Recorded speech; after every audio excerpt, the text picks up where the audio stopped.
The Horseman's Corner is an original production of Howard Hale Broadcasting, on the air since 1994 with over 7,000 episodes with people involved in the world of horses. I'm Howard's son, Brian, and we welcome you to the Horseman's Corner.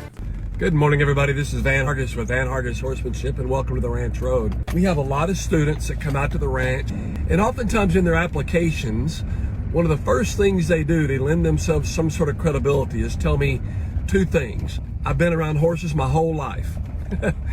And then second is, I love horses. Now, both of those are important, right? But they're not really qualifiers. And what I mean by that is, and I'll just give you an example.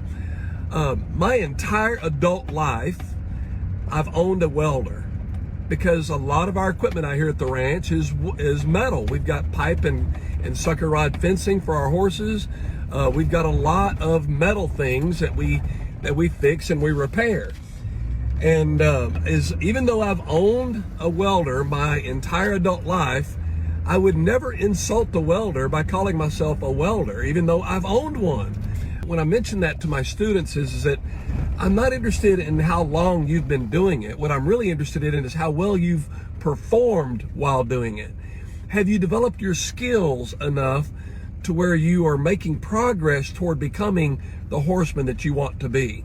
But it kind of goes for everybody. It doesn't really matter how long you've been doing something. That just shows that you've got either tremendous patience and or passion, which are both good. Most importantly, though, is what have you learned along your journey? How can you perform that of which you've learned? So just take that tidbit with you, and I appreciate you guys. And until next time, this is Van Hargis with Van Hargis Horsemanship. That's going to do it for today's program. Thanks again for listening, and may God bless. I'm Brian Hale.